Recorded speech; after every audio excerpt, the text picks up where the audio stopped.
नमस्कार प्यारे साथियों, डी आर ब्रदर क्लासेज में आप सभी का हार्दिक स्वागत है। साथियों, मैं आज आप सभी के लिए लेकर आया हूं गणित का एक महत्वपूर्ण टेस्ट। साथियों, हम कोशिश करेंगे ऐसे आपके लिए कम से कम 10 टेस्ट करवाया जाए और उन सभी टेस्टों में ऐसे प्रश्नों को सम्मिलित किया जाए जो या तो परीक्षा में पूछे गए हैं या फिर उनके पूछे जा सकने की उम्मीदें ज़्यादा है। तो आप सभी साथी हमारे साथ बने रहिए और इन टेस्टों को ज़्यादा से ज़्यादा दीजिए ताकि आप अपनी तैयारी का स्तर पता लगा सके कि आप कितनी तैयारी आपने की है और आप कहाँ जा रहे हैं। आपको इससे आपकी तैयारी में सहायता होगी। चलते हैं हमारे पहले प्रश्न की ओर, शुरू करते हैं। भाग के एक प्रश्न में यदि भाज्य में भाजक का 4 गुना जोड़ दिया जाए तो नया शेष मूल शेष की तुलना में हमारा ऑप्शन है 4 गुना हो जाएगा, 4 कम हो जाएगा, 4 अधिक हो जाएगा या फिर इनमें से कोई भी नहीं। अब सभी साथी एक बार उत्तर कमेंट करें, उसके बाद हम यहाँ पर आपको क्या बताने वाले हैं देखिएगा। साथियों, सबसे पहले हमें इस प्रश्न को समझने के लिए हमें ये पता होना चाहिए भाज्य, भाजक और भागफल तो चीजें क्या होती है। तो आप सभी को बता दूं, जिससे हम भाग देते हैं जिस संख्या का, उसे तो हम कहते हैं भाजक, और जिसमें भाग देते हैं उसे कहते हैं भाज्य। और जो भाग देने पर हमें उत्तर प्राप्त होते हैं उसे कहते हैं भागफल,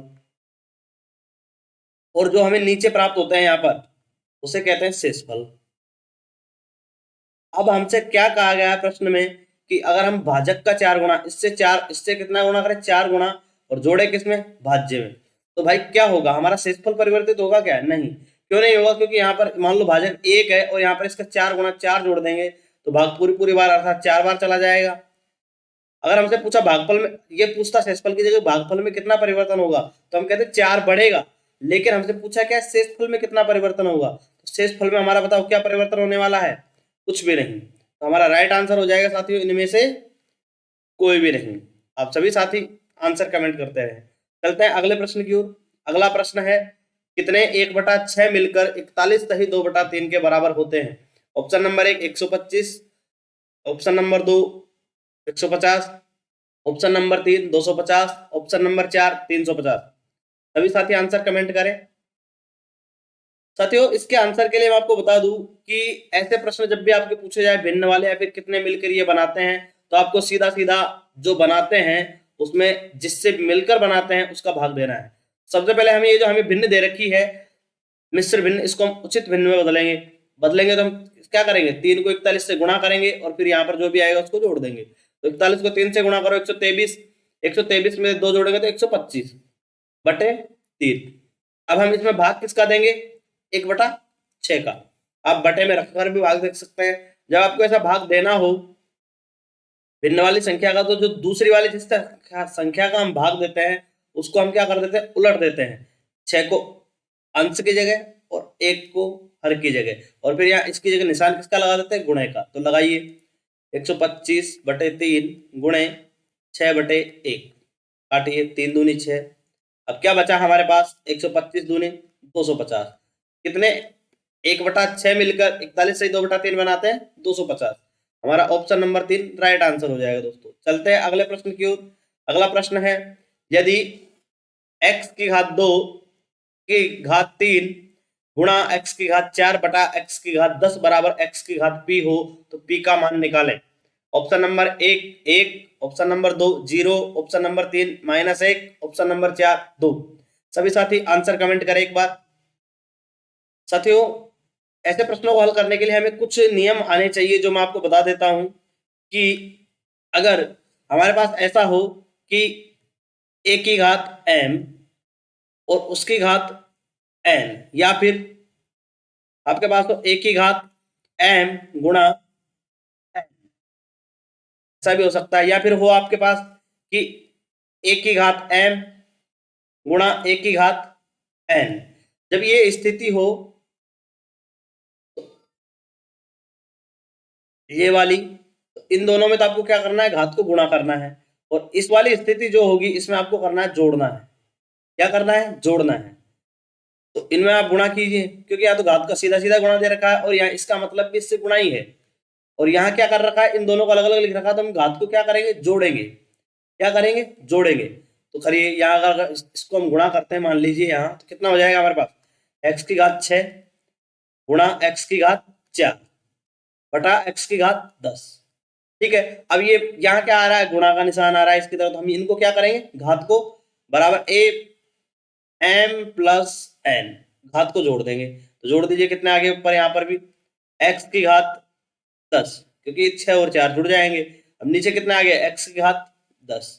अब बताओ x की घात 10 में x की घात 10 का भाग देंगे तो कितना उत्तर आएगा हमारे पास, 1 बराबर क्या आ रहा है, x की घात p आ रहा है प्रश्नानुसार, बता रहा है ना भाई ये। तो x की घात p करें तो एक आना चाहिए, तो बताओ x की घात कितना करेंगे तो p आएगा। भाई आप कहोगे कि 1 आएगा, तो 1 तो मान लीजिए हम यहाँ पर संख्या रख लेते हैं, 1 की जगह मान लो 1 की जगह 1 रख लिया तो 1 आ जाएगा, लेकिन 2 रख लिया तो, लेकिन केवल 1 में ही तो ये पॉसिबल है। इसके अलावा अगर मान लो यहाँ पर मैं 2 रख दूं और 2 की घात p की जगह 2 रख दूं, कुछ भी रख दूं, 1 भी रख दूं, तो 2 उत्तर आएगा, जो कि हमारा गलत उत्तर हो जाएगा। तो हम p की घात कितना रखेंगे, 0 रखेंगे। कितना रखेंगे, x की घात p की जगह पर, इस p की जगह पर आएगा आपका 0। 0 क्यों, जब हम किसी भी संख्या जैसे हमारे पास है x प्लस 2 और इसके भी घात अगर हम 0 लगा देंगे तो इन सब का जो उत्तर होगा कितना होगा, 1 होगा। तो इसीलिए हमारा ऑप्शन नंबर 2 राइट आंसर हो जाएगा। चलते हैं साथियों अगले प्रश्न की ओर। आप सभी साथी वीडियो को अच्छा लग रहा हो तो लाइक शेयर अवश्य करते रहें। चलते, हमारा अगला प्रश्न है, गांधी जयंती के अवसर पर गांधी आश्रम में रेशम पर 25% छूट की घोषणा की। यदि रेशम की एक साड़ी का विक्रय मूल्य 525 रुपए है तो अंकित मूल्य क्या है। ऑप्शन नंबर 1 700 रुपए, ऑप्शन नंबर 2 725 रुपए, ऑप्शन नंबर 3 750 रुपए, ऑप्शन नंबर 4 775 रुपए। सभी साथी आंसर कमेंट करें। साथियों बिल्कुल सीधे सीधे प्रश्न यहाँ पर लाए गए हैं, आपको कठिनाई महसूस भी ना हो, हम सरल से कठिन की ओर चलते रहेंगे ताकि आपकी तैयारी भी अच्छे से हो सके। साथियों इस ऐसे प्रश्नों को हल करने के लिए हमें केवल थोड़ा सा दिमाग लगाना है। जब भी लाभ हानि का आ जाए तो मैं आपको एक ही चीज सलाह दूंगा कि आप एक तरफ लिखिए क्रय मूल्य और एक तरफ लिखिए विक्रय मूल्य। अब जो भी कह रहा है उसको हम यहाँ पर वो करेंगे। क्रय मूल्य हमारा हमेशा कितना मानता है, 100%। अब ये कह रहा है कि छूट की घोषणा की, तो यहाँ पर क्रय मूल्य की बजाय हमें क्या लिखना चाहिए, अंकित मूल्य। क्या लिखना चाहिए, अंकित मूल्य, क्योंकि यहाँ पर अंकित मूल्य की बात की जा रही है। अब हमारा अंकित मूल्य भी हम 100% मानते हैं और छूट दी 25% की, तो घटा दीजिए। अब हमारा विक्रय मूल्य कितना हो जाएगा भाई, अंकित मूल्य की तुलना में 75% हो जाएगा। कितना हो जाएगा, 75% हो जाएगा। तो हमारे पास 75% बराबर दे रखा है, कितने दे रखे हैं, 525 रुपए दे रखे हैं भाई।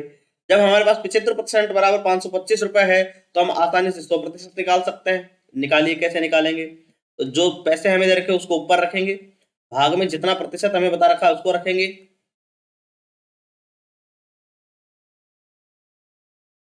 कितना बता रखा है 75, और गुणा किससे करेंगे, 100 से कर देंगे। अब काटिए, जब आप 75 से 525 को काटेंगे तो 7 बार काटेंगे, कितनी बार कटेगा, 7 बार। अब 7 को 100 से गुणा कीजिए तो कितना हो जाएगा, 700। तो हमारा ऑप्शन नंबर 1 राइट आंसर हो जाएगा। दोस्तों चलते हैं अगले प्रश्न की ओर। आशा करता हूं ऐसे प्रश्न आप आसानी से हल कर लेंगे। लाभ आने में आपको केवल कुछ नहीं, जहां पर अंकित मूल्य दे रखा तो अंकित को भी हम 100 ही मानते हैं छूट देने पर, और क्रय को भी छूट मानते हैं लाभ हानि होने पर। क्रय और अंकित ये क्या लिखना है आप यहाँ पर ध्यान रखिएगा। चलते हैं अगले प्रश्न की ओर। अगला प्रश्न है हमारे पास, निम्न आंकड़ों का समांतर माध्य होगा। साथियों ये प्रश्न आपके नए जो टॉपिक सम्मिलित हुआ है आंकड़ों का प्रबंधन, उससे लिया गया है। अब सभी साथी इसका उत्तर देने की कोशिश करें, बाकी यहाँ पर आपको अच्छे से समझाने वाला हूँ। इसमें आपको एक जगह दे रखी आयु, एक जगह बारंबारता। उसके ऑप्शन है, option number 1 5, option number 2 7, option number 3 6, option number 4 8। सभी साथी आंसर कमेंट करें। सभी साथियों को मैं बता दूं, ऐसे प्रश्नों को हल करने के लिए हमें क्या करना है, आपको सबसे पहले एक सारणी बना लेनी ताकि आपका प्रश्न गलत नहीं हो। सारणी किस प्रकार बनानी है, इधर देखिए। सबसे पहले आप लिखिए आयु, जो भी इसमें दे रखा है आयु मतलब x, और इधर फिर बारंबारता, बारंबारता, बारंबारता का मतलब होता है f, मानते हैं उसको f या fi। इसके बाद आपको इधर लिखना है fi xi, मतलब इन दोनों को गुणा करके लिखेंगे। आयु हमें दे रखी 6 5 7 और 2। इसके बाद हमें ये जो दे रखा है बारंबारता, बारंबारता का मतलब है 6 वर्ष का एक बालक है, 5 वर्ष के 2 है, 7 वर्ष के 4 है और 2 वर्ष के 3 है। ऐसा करके हमें दे रखा है। तो आप सभी साथी यहाँ तक सारणी आसानी से बना लेंगे क्योंकि ये तो प्रश्न में दिया हुआ है। अब आपको करना क्या है कि ये जो सारणी बनी, इसमें जो पहली लाइन और दूसरी लाइन की जो संख्याएं हैं, इनको आपस में गुणा करना है। क्या करना है? गुणा करना है। यहां से आप गुणा करेंगे इनको, 5 को 2 से, 7 को 4 से, 2 को 3 से गुणा कीजिए। कितने आ गया हमारे पास? 6 एकम 6, 5 दूनी 10, 7 चौक 28 और 2 3 6। अब क्या करना है आपको? आपने सूत्र देखा हो तो एक तो हमें ज्ञात करना होता है सिग्मा एफ आई। 10वीं कक्षा में आपने सब पढ़े होंगे, और आप भी अगर आप इस टॉपिक की तैयारी करना चाहते हैं तो 9वीं 10वीं की किताब उठाइए, उसमें पीछे जो प्रश्नावलियां दे रखी है आंकड़ों के प्रबंधन, ये केंद्रीय प्रवृत्ति के माप, उन सभी में ये प्रश्न आपको मिल जाएंगे। यहाँ पर हमें सिग्मा एफ आई एक्स आई लेना है, और यहाँ पर सिग्मा एफ आई। सिग्मा लगने का मतलब है कौन सी लाइन के सिग्मा लगा? एफ आई के। इसके लग गया एफ आई के, तो इसका मतलब ये जो एफ आई वाला कॉलम है हमारा पूरा ये वाला, इनका सबका योग नीचे होना चाहिए। और एफ एक्स आई के लगा तो हमें नीचे किसका होना चाहिए? इन सभी का योग नीचे हो जाना चाहिए। तो योग कीजिए, जब हम इनको जोड़ेंगे 1 और 2 3 और 4 7 और 3, तो सिग्मा एफ आई बराबर कितना आ गया हमारा? 10। और इधर भी जोड़िए, तो 6 और 10 16, 16 और 28 44, 44 और 6 50। सिग्मा एफ आई एक्स आई कितना आ गया? 50 आ गया। जब आपको ऐसी सारणी दे रखी हो यहाँ केवल केवल एक एक संख्याएं हो, तो उसे कहते हैं अवर्गीकृत बंटन सारणी। ये अवर्गीकृत वर्गीकृत क्या होती है, ये सब मैं आपको समझा दूंगा जैसे जैसे प्रश्न आएंगे। आप सभी साथी बस ध्यान रखें कि यहाँ पर केवल एक संख्या होगी, जहां पर 0 से 10 या फिर 10 से 20 ऐसी संख्या आ जाए उसे हम वर्गीकृत कहते हैं। क्या कहते हैं? वर्गीकृत कहते हैं। तो हम अभी इससे मतलब है तो ये सीखते हैं। जब ये आ जाए हमारे पास, तो हमारे पास जो समांतर माध्य का सूत्र रहता है क्या आता है? एक्स बराबर सिग्मा एफ आई एक्स आई बटा सिग्मा एफ आई। तो सिग्मा एफ आई एक्स आई हमारे पास कितना आया? सिग्मा एफ आई एक्स आई हमारे पास आया 50, और सिग्मा एफ आई कितना है हमारे पास? 10। काटिए, कितना उत्तर आ जाएगा हमारा? 5 राइट आंसर हो जाएगा, ऑप्शन नंबर 1। चलते हैं साथियों अगले प्रश्न की ओर। अगला प्रश्न है, एक आयताकार बगीचे के चारों ओर तार लगवाने का व्यय 5 रुपए प्रति मीटर की दर से 2500 रुपए है। यदि बगीचे की लंबाई चौड़ाई से 1.5 गुनी हो तो उसकी लंबाई क्या है? Option number 1 150 metre, option number 2 125 metre, option number 3 200 metre, option number 4 250 metre. आप सभी साथी इसका उत्तर कमेंट करें। साथियों मैं आपको बता दूं, हमसे क्या कह रहा है कि हमने कोई बगीचा है, मान लिया जाए ये बगीचा है, और इसके हमने क्या लगवाई? बाड़, तार लगवाए, जो इसका पूरा व्यय चारों तरफ लगवाने का 5 रुपए प्रति मीटर की दर से। दर तो क्या है हमारी? 5 रुपए पर मीटर, और कुल खर्च कितना है? 2500 रुपए। 2500 रुपए है भाई। अब हमें इसकी पहले तो क्या ज्ञात करना है? परिमाप ज्ञात करना है। क्या ज्ञात करना है? परिमाप। अब परिमाप जब हम ज्ञात करेंगे तो मैं आपको बता दूं कि कुल खर्च में हमेशा दर का भाग देंगे। इसमें कुल खर्च में दर का भाग देंगे, क्योंकि हमने एक एक मीटर, इस 1 मीटर के लिए 5 रुपए खर्च किया, तो पूरी के लिए 25 तो खर्च किया ना भाई, तो 25 हम भाग देंगे तो हमें इसकी क्या परिमाप ज्ञात हो जाएगा। परिमाप ज्ञात करने के लिए हम सबसे पहले 25 जब 5 का भाग देंगे तो हमारा इसका परिमाप कितना हो जाएगा? 2500 बटे 5 अर्थात 500 मीटर। कितना हो जाएगा? 500 मीटर। ठीक है भाई। अब 500 मीटर हमारा परिमाप आ गया, तो अब ये कह रहा है कि इस आयत में बगीचे की जो लंबाई है, आयताकार बगीचा है तो बगीचे की जो लंबाई है चौड़ाई से 1.5 गुनी है। चौड़ाई से 1.5 गुनी। यदि हम इस 1.5 को उसमें उचित भिन्न में बदले तो कितना हो जाएगा? 2 एकम 2 और 1 3, अर्थात 3 बटे 2 गुनी है भाई लंबाई चौड़ाई से। ठीक है। अब ये जो 500 मीटर हमारे पास आया, ये जो 500 मीटर हमारे पास आया है, ये किसकी लंबाई आई है? एक तो इसमें लंबाई है और एक ये लंबाई है, दो तो लंबाई हो गई और दो चौड़ाई हो गई। आप सभी साथी इसको जानते हैं आसानी से। अगर मैं इसका आधा कर दूं, 500 का आधा कितने हो जाएंगे? 250। तो 250 आधे का मतलब है कि हमने एक तरफ की तो लंबाई ले ली और एक तरफ की चौड़ाई ले ली। केवल इतना सा ही किया अभी तक हमने, एक तरफ की लंबाई और एक तरफ की चौड़ाई।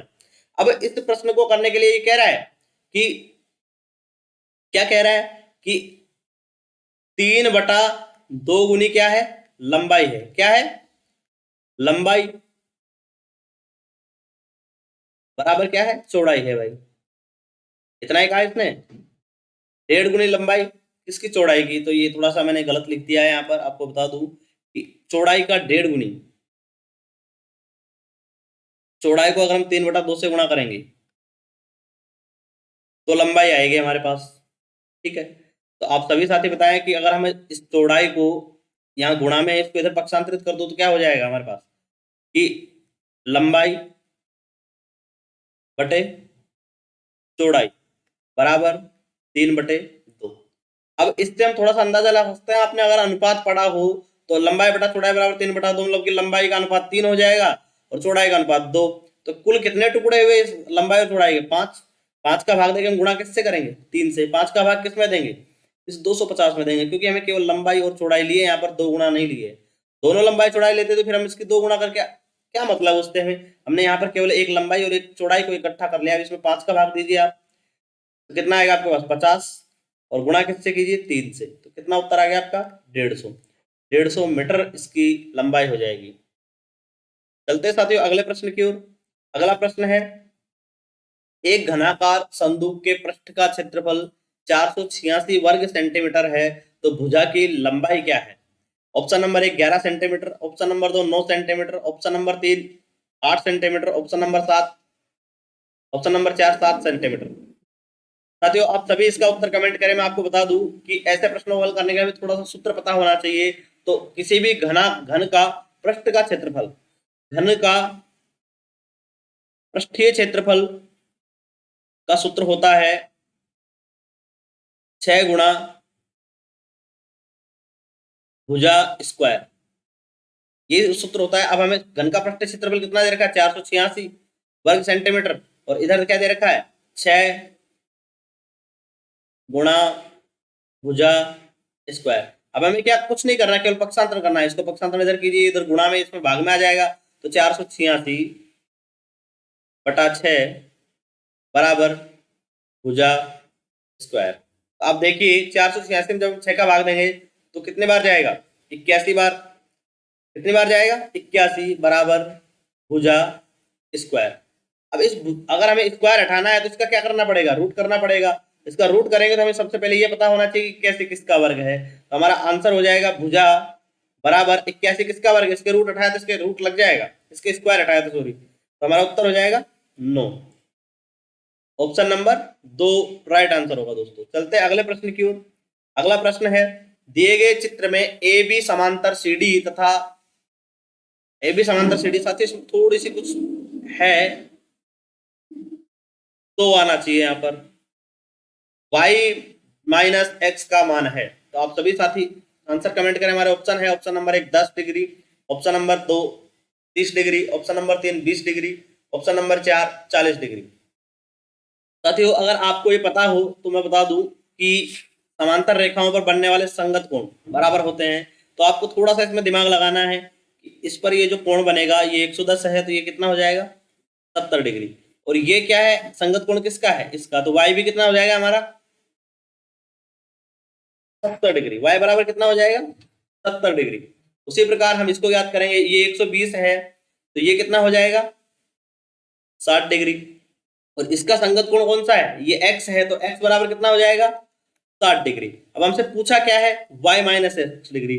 y माइनस एक्स डिग्री का मतलब है 70 डिग्री माइनस 60 डिग्री बराबर कितना उत्तर आ रहा है साथियों?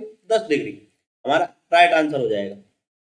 प्रश्नों को अगर आपको समझना है, टॉपिक पढ़ना है कोण वाला, तो पर कमेंट करें, मैं आपको बिल्कुल अच्छे से एक एक चीज समझा दूंगा। साथियों हमारा ऑप्शन नंबर 1 राइट आंसर हो जाएगा। चलते हैं अगले प्रश्न की ओर। अगला प्रश्न है, एक बिंदु पर बनने वाले समस्त कोणों का मान होता है। ऑप्शन नंबर 1 4 समकोण, ऑप्शन नंबर 2 2 समकोण, ऑप्शन नंबर 3 3 समकोण, ऑप्शन नंबर 4 1 समकोण। आप सभी साथी आंसर कमेंट करें। बिल्कुल अच्छा सा सीधा सा प्रश्न है।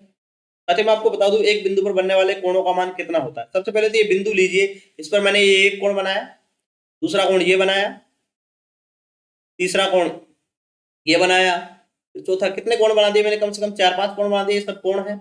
अब आपको पता है एक बिंदु पर बनने वाले सारे कोणों का मान कितना होता है? 360 डिग्री होता है। कितना होता है? 360 डिग्री। लेकिन हमसे यहाँ पर 360 डिग्री नहीं देकर क्या दे रखा? समकोण में। समकोण कितने होते हैं? तो हम 90 का भाग दे देंगे। भाग दे दीजिए, कितना आ गया? 4। कितने समकोण होंगे? 4। हमारा ऑप्शन नंबर 1 राइट हो जाएगा दोस्तों। चलते हैं अगले प्रश्न की ओर। अगला प्रश्न है 1/21, 8/21, 3/21, 7/21 आरोही क्रम में लिखने पर सबसे पहले कौन सी संख्या आएगी? Option number 1 8/21, option number 2 3/21, option number 3 1/21, option number 4 7/21। बिल्कुल सीधा प्रश्न है साथियों, आप कमेंट करें। आपको मैं बता दूं कि जब हमारे पास हर समान हो, क्या हो, किसी भी भिन्नों का हर समान हो और उन्हें आरोही या अवरोही क्रम में लगाने के लिए कहा जाए, हर समान, तो अंश देखना, क्या देखना है, अंश। अंश यदि बड़ा तो भिन्न भी बड़ी,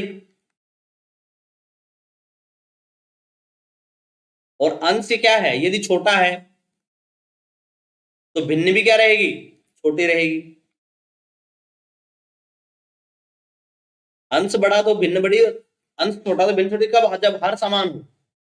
ठीक है, तो हम आरोही क्रम में लिखेंगे, तो आरोही क्रम का मतलब होता है, आरोही का मतलब होता है चढ़ना। एक तरीके से आरोही क्रम को हम कह सकते हैं बढ़ते हुए क्रम में। कौन से क्रम में, बढ़ते हुए क्रम में।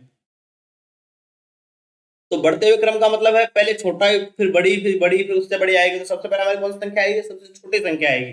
और सबसे छोटी संख्या इसमें कौन सी है, 1/21 है। तो हमारा ऑप्शन नंबर 3 राइट आंसर हो जाएगा दोस्तों। कौन सा, ऑप्शन नंबर 3। चलते हैं अगले प्रश्न की ओर।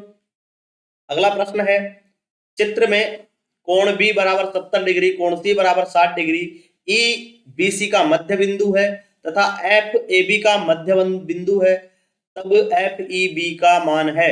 Option number 1 40 degree, option number 2 70 degree, option number 3 60 degree, option number 4 50 degree.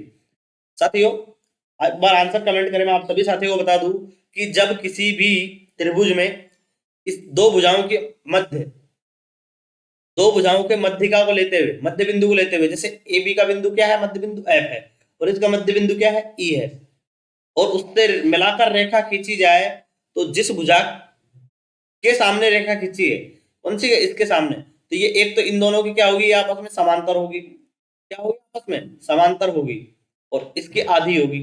कितनी होगी, इसकी आधी और समांतर। अब जब ये समांतर होगी दोनों, तो आप मुझे बताएं, दो रेखा समांतर हो गई, ये वाली और ये वाली, तो इसका ये कोण और इसका ये कोण हमेशा क्या रहेगा, बराबर रहेगा, क्योंकि संगत कोण रहेंगे। इसका भी मान कितना हो जाएगा, 60 डिग्री। तो हमारा ऑप्शन नंबर 3 राइट आंसर हो जाएगा। चलते हैं साथियों अगले प्रश्न की ओर। अगला प्रश्न है, निम्नलिखित में से कौन सा सही है। ऑप्शन नंबर 1 1000 के पूर्ववर्ती का पूर्ववर्ती 999 है। ऑप्शन नंबर 2 1000 के पूर्ववर्ती का परवर्ती 1001 है। ऑप्शन नंबर 3 1000 के पूर्ववर्ती का परवर्ती 1002 है। ऑप्शन नंबर 3 1000 के परवर्ती का पूर्ववर्ती 1000 है। सभी साथी आंसर कमेंट करें। बिल्कुल सीधा सा प्रश्न है साथियों। मैं आपको बता दूं, थोड़ा सा इसमें हम एक बार समझ लेते हैं, पूर्ववर्ती और परवर्ती, पूर्ववर्ती और परवर्ती। साथियों पूर्ववर्ती का मतलब है जस्ट पहले की संख्या, एकदम पहले की संख्या। मतलब जैसे हमारे पास 100 है, तो 100 का पूर्ववर्ती हो जाएगा 99। कितना होगा, 99। 100 का पूर्ववर्ती 99, और 99 का पूर्ववर्ती अगर हम ज्ञात करेंगे तो 98। ठीक, उससे जस्ट पहले वाली संख्या। और परवर्ती का मतलब ठीक बाद वाली संख्या, ठीक बाद वाली संख्या। जैसे अगर हमें 100 का परवर्ती ही याद करना हो, तो 100 का परवर्ती कितना हो जाएगा, 101 ठीक बाद वाली संख्या है, और इसका मतलब 102 इसके बाद वाली संख्या है। तो आप सभी बताएं कि कौन सा उत्तर राइट होगा। तो हमारा इस तरीके से 1000 का परवर्ती, 1000 का परवर्ती कितना हो जाएगा, 1001, और इसका भी पूर्ववर्ती कितना हो जाएगा, वापस 1000। तो हमारा ऑप्शन नंबर 4 इस तरीके से राइट आंसर हो जाएगा दोस्तों। चलते हैं अगले प्रश्न की ओर। अगला प्रश्न है, 26 और 26 शतांश को लिखा जाता है। Option number 1 2626, option number 2 262.6, option number 3 26.26, option number 4 2.626। आप सभी साथी आंसर कमेंट करें। आप सभी को मैं बता दूं, इस प्रश्न में स्थानीय मान से संबंधित प्रश्न है कि 26 प्लस 26 शतांश। तो 26 शतांश का मतलब है 26 में 100 का भाग दे देना। 26 में जब आप 100 का भाग दोगे तो 26 का मान क्या आ जाएगा आपके पास, 0.26। अब इसको आप अगर लिखोगे तो क्या लिखोगे, 26.26। आप सभी साथी बताएं आपका कौन सा आंसर था। ऑप्शन नंबर 3 इसका राइट आंसर हो जाएगा दोस्तों। चलते हैं अगले प्रश्न की ओर। अगला प्रश्न है, 50 को आधे से विभाजित करो तथा 20 जोड़ो, इसमें से 35 घटाओ, तुम्हें क्या प्राप्त होगा? Option number 1 10, option number 2 85, option number 3 15, option number 4 इनमें से कोई नहीं। आप सभी साथी जिन्होंने 10 उत्तर दिया है, मैं आपको बता देता हूं, आपने थोड़ी सी प्रश्न को समझने में गलती की है। क्या गलती की है, अब थोड़ा सा समझते हैं। ये कह रहा है 50 को आधे से विभाजित करो, मतलब भाग दो किससे? आधे से। जब हम भाग देंगे किसी भी संख्या में तो भिन्न की हो जाएगी दोनों, तो ये क्या है, बाद वाली संख्या हम क्या करेंगे? उल्टेंगे। उल्टेंगे मतलब उल्टी कर देंगे, तो कितनी हो जाएगी हमारे पास संख्या? 50/1 लगा दो, कोई दिक्कत नहीं है। अब भाग की जगह किसका निशान आ जाएगा? गुणा का। बटा कितने हो जाएगी? 2/1। गुणा करेंगे कितना आ जाएगा? भाग कितने बार गया भाई? 100 बार। यहाँ आपने क्या किया होगा, जिनके 10 उत्तर आए 50 में को आधा कर दिया होगा, जबकि यहाँ आधा करना नहीं था, यहाँ आधे से विभाजित करना था। अब कितना आया? 100। इसमें जोड़ना कितना है? 20। कितना हो गया? 120। 20 जोड़े ना भाई, 120 हो गए। अब 120 में से कितना घटाया? 35 घटाइए, तो आपका कितना उत्तर हो जाएगा? 85। कितने आंसर आएंगे? 85। ऑप्शन नंबर 2 हमारा राइट आंसर हो जाएगा। चलते साथियों अगले प्रश्न की ओर। अगला प्रश्न है, 3 अलग अलग स्थानों पर ट्रैफिक लाइट 24, 48 और 72 सेकंडों पर बदलती है। यदि तीनों लाइटें 9:10 और 24 सेकंड पर बदलती है, तो तीनों स्थानों पर साथ साथ होने वाला अगला परिवर्तन कब होगा? ऑप्शन नंबर 1 9:12 25 पर, ऑप्शन नंबर 2 9:10 48 पर, ऑप्शन नंबर 3 9:12 पर, ऑप्शन नंबर 4 9:12 पर। साथियों इस प्रश्न में आपको करना कुछ भी नहीं है, पहले तो इनका लैसे निकालना है। क्या निकालना है? लैसे निकालते हैं जब हम किसी की बराबर भाग देना हो, या फिर कब लाइट साथ साथ जलेगी, कब एक साथ चक्कर लगाएंगे, ऐसी स्थिति में। तो आपको यहाँ पर इनका जब लैसे निकालोगे 24, 28, 48 और 72, आप इनका लैसे निकालिए, कितना होगा? इनका लैसा आपके लिए हो जाएगा 144 हो जाएगा। कितना हो जाएगा? 144।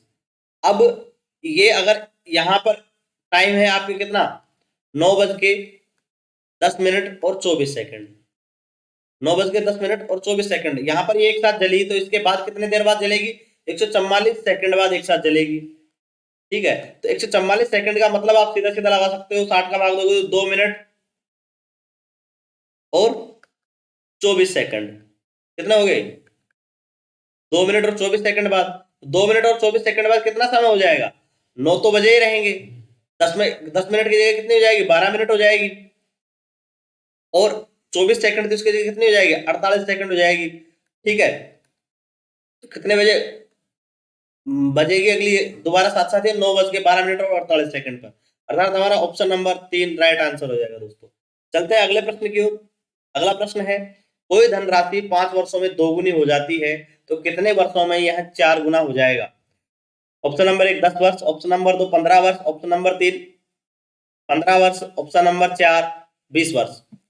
साथियों आप सभी का आंसर कमेंट करें। आपको मैं क्या तरीका यहाँ पर बताने वाला हूँ, एक बार ध्यान दीजिएगा। मान लीजिए हमारे पास कोई एक्स धनराशि थी और ये कह रहा है कि आने वाले 5 वर्ष में, यहाँ तक कितने वर्ष हुए? 5 वर्ष।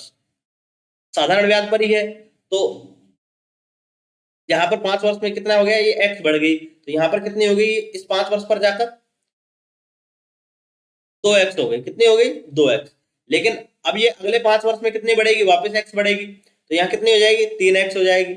और फिर अगले 5 वर्ष में साधारण ब्याज पर हमेशा समान तरीके से बढ़ती है, यहाँ पर चक्रवृद्धि ब्याज नहीं चल रहा है, मैं आपको बता दूं। तो यहाँ पर फिर x बढ़ेगी अगले 5 वर्ष में,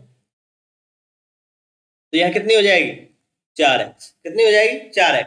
तो 4 गुनी कहां जाके हुई? यहाँ पर। और यहां जाने के लिए कितने वर्ष लगे? 5 और 5 10 और 5 15 वर्ष। कुल कितने वर्षों में हुई? 15 वर्षों में। आप सभी साथी जिन्होंने आंसर 10 कमेंट किया उनका गलत है। आप सभी साथी थोड़ा सा ध्यान से इस प्रश्न को समझे कि आंसर क्या होने वाला है? 15 वर्ष। तो हमारा ऑप्शन नंबर 3 राइट आंसर हो जाएगा दोस्तों। चलते हैं अगले प्रश्न की ओर। अगला प्रश्न है, 3 के प्रथम 10 अपप्रत्ययों का औसत है। Option number 1 5.5, option number 2 10.0, option number 3 11.0, option number 4 16.5। आप सभी को बता दूं, जब आपको किसी ऐसे संख्याओं का, ऐसी समांतर श्रेणी का मतलब आप समझ रहे होंगे, औसत निकालना हो और उसके पास आपके पास उसका क्या हो? एक तो पहला पद क्या हो? प्रथम पद। और एक क्या हो, अंतिम पद। लेकिन शर्त यह है कि वह होनी क्या चाहिए, समांतर श्रेणी। समांतर श्रेणी का मतलब जैसे 3 के प्रथम 10 अपवृत्तियों, 10 अपवृत्तियों का मतलब है 3 के 10 गुणज। इस अपवृत्तियों का सीधा सीधा मतलब क्या, गुणज है। तो 3 का दूसरा गुणज हो जाएगा 6, तीसरा हो जाएगा 9। तो इन सब में मुझे बताओ कितना अंतर होने वाला है, 3 3 का। और ऐसे करते जाए तो अंतिम क्या हो जाएगा हमारा, 30 हो जाएगा साथियों। कितना हो जाएगा, 30।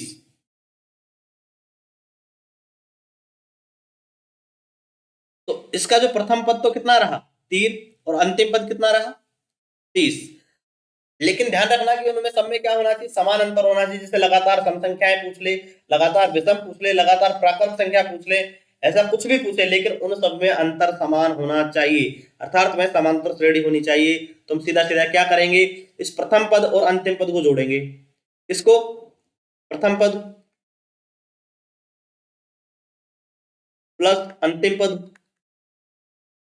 बटे 2 का भाग देंगे। किसका भाग देंगे, 2 का। दीजिए आप, प्रथम पद कितना है इसका, 3, प्लस 30 अंतिम पद, भाग किसका देंगे, 2 का। जोड़िए कितना आ गया हमारे पास, 33 बटे 2, अर्थात 33 में 2 का भाग देंगे तो 16.5।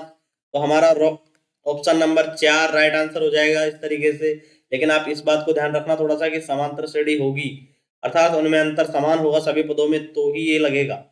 चलते हैं अगले प्रश्न की ओर। अगला प्रश्न है हमारे पास, एक सैनिक शिविर में 360 सैनिकों के लिए 14 दिनों का भोजन था, लेकिन दूसरी छावनी से 60 और सैनिक आ गए। अब यही भोजन कितना दिन चलेगा।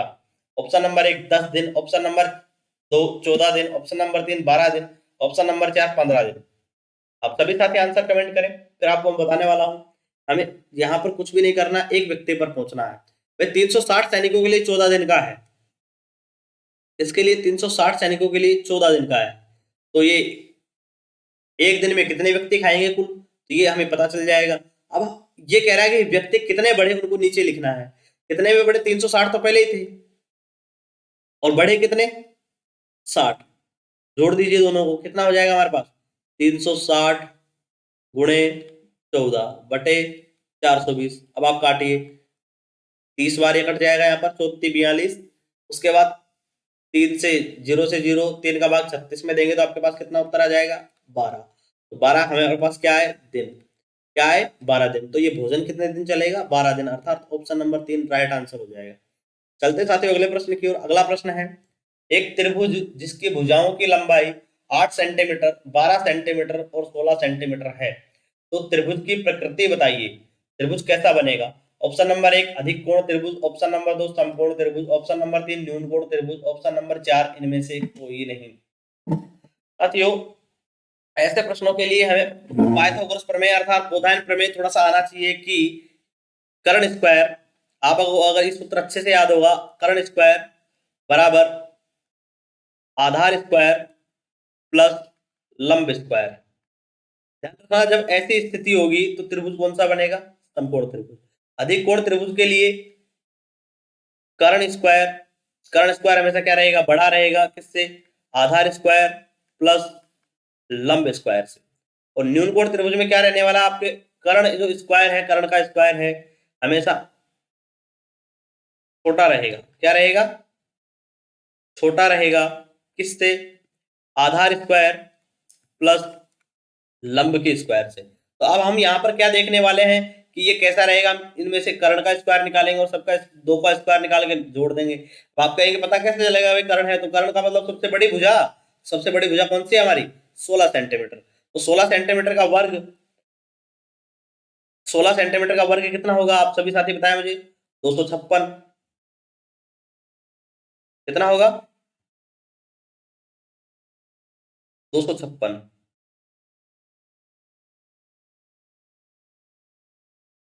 अब बराबर का चिन्ह अभी लगाते नहीं है हम, इधर बाद में लगाएंगे, छोटा है बड़ा उस हिसाब से डिसाइड करेंगे। आधार का कितना हो जाएगा, आधार 8 या 12 कोई भी मान लीजिए, 64 हो गया। 12 का हो जाएगा 144।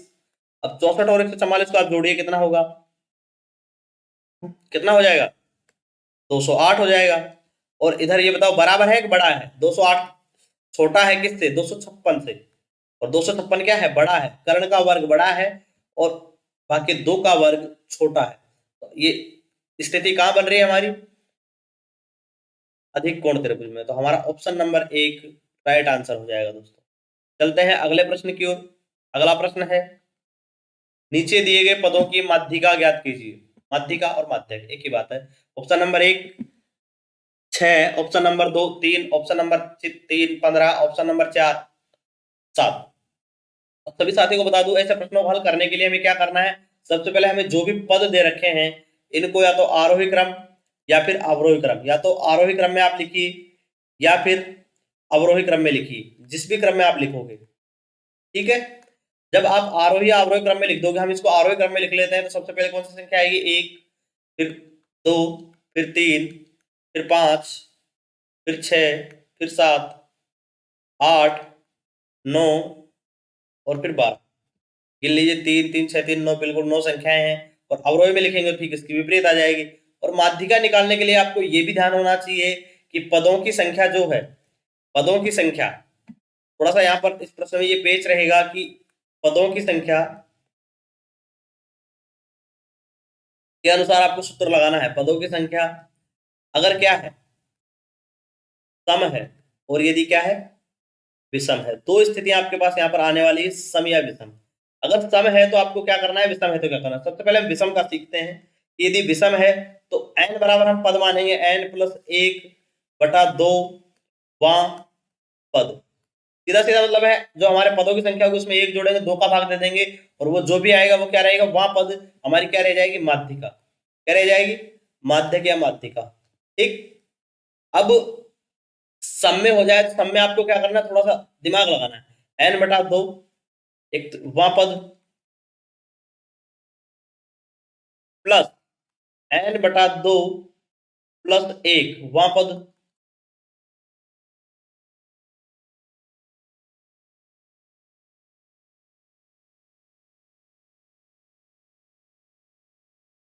ये एक है साथियों, बटा 2।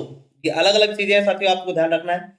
इस सम के लिए है, पहले इसमें आपको क्या करना है, जितने भी पद होंगे, मान लो अगर यहाँ पर 10 होते तो हम क्या करते, 10/2 पद लेते, पहले 10/2 का मतलब 5वां पद, फिर 10/2 + 1 वहां मतलब छठा पद, 5वां और छठा पद लेते, दोनों को जोड़ते तो किसका भाग देते, 2 का भाग देते। अब यहाँ पर हमें क्या करना है, विषम में भाग नहीं देना है, विषम में भाग नहीं देना, हाँ भाग देना है ना साथियों, 2 का भाग देना है। n बराबर पदों की संख्या और इधर +1 जोड़ना है। जब हम इनको जोड़ेंगे और तो हमारे पास जो भी संख्या आएगी उसको किसका भाग देंगे, 2 का। जैसे हमारे पास यहाँ संख्या कितनी है, पदों की संख्या कितनी गिनी है, 1 2 3 4 5 6 7 8 9, कितने पद है हमारे पास, n बराबर कितना है, 9 है, जो क्या है, विषम है, सम है।